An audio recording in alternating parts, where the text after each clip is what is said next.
বর্ধমান বিশ্ববিদ্যালয়ের অন্তর্গত Kalna college B Ed বিভাগের চতুর্থ সেমিস্টারের ছাত্রী আমি পায়েল ঘোষ ইপিসি 3-র কন্টেন্টের জন্য নির্বাচন করেছি দশম শ্রেণীর নীল বিদ্রোহ।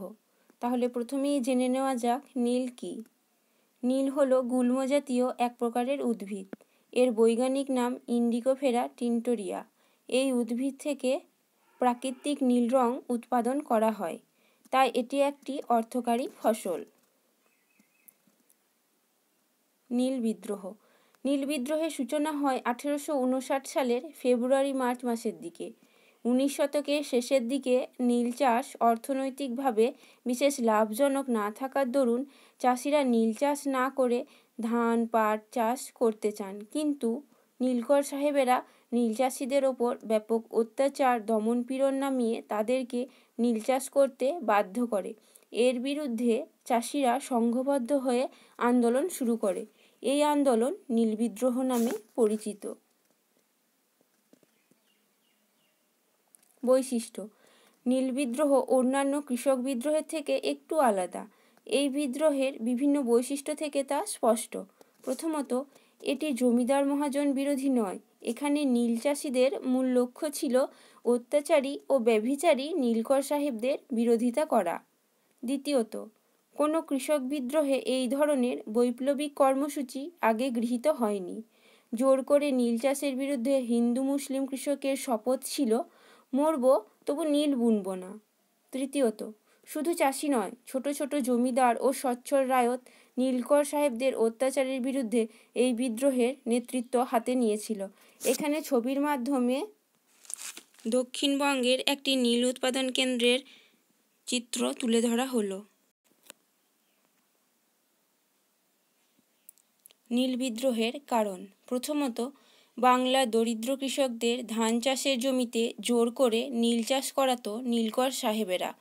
দ্বিতীয়ত, অভাবের সময় বিঘা প্রতি 2 টাকা দাদন বা অগ্রিম দিয়ে কৃষকদের নীল চাষ করাতো এবং অল্প মূল্যের বিনিময়ে নীলকর সাহেবরা সেই নীল তাদের কাছে বিক্রি করতে বাধ্য করাতো।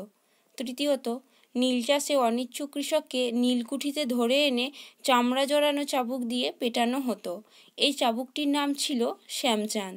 চতুর্থত, কৃষকের গৃহে লুটপাট চালিয়ে ঘরে আগুন লাগিয়ে দিয়ে মেয়েদের সম্মানহানি করা হতো। এছাড়াও নীল বিদ্রোহকে উস্কানি দিয়েছিল বিভিন্ন পত্রপত্রিকা, নাটক। এর মধ্যে বিশেষ উল্লেখযোগ্য দীনবন্ধু মিত্রের নীলদর্পণ নাটক, যা নীল বিদ্রোহে বিশেষ প্ররোচনা জুগিয়েছিল।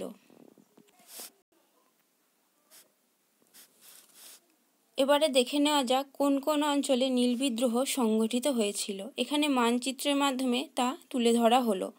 যেমন নদিয়া, বর্ধমান, বাঁকুড়া, বীরভূম, মুর্শিদাবাদ, পাবনা, খুলনা প্রভৃতি অঞ্চল উল্লেখযোগ্য। নেতৃত্ব। নীল বিদ্রোহের বিশিষ্ট কয়েকজন নেতাদের মধ্যে উল্লেখযোগ্য হলেন নদিয়ার চৌগাছা গ্রামের বিষ্ণুচরণ বিশ্বাস ও দিগম্বর বিশ্বাস। এই দিগম্বর বিশ্বাসই নীল বিদ্রোহের প্রথম সূচনাকারী। এছাড়াও বাঁশবেড়িয়ার বৈদ্যনাথ ও বিশ্বনাথ সর্দার, সুন্দরবনের রহিমুল্লাহ, মালদহের রফিক মণ্ডল, মল্লিকপুরের পাঁচু শেখ, যশোরের জমিদার রামরতন মল্লিক প্রমুখ উল্লেখযোগ্য।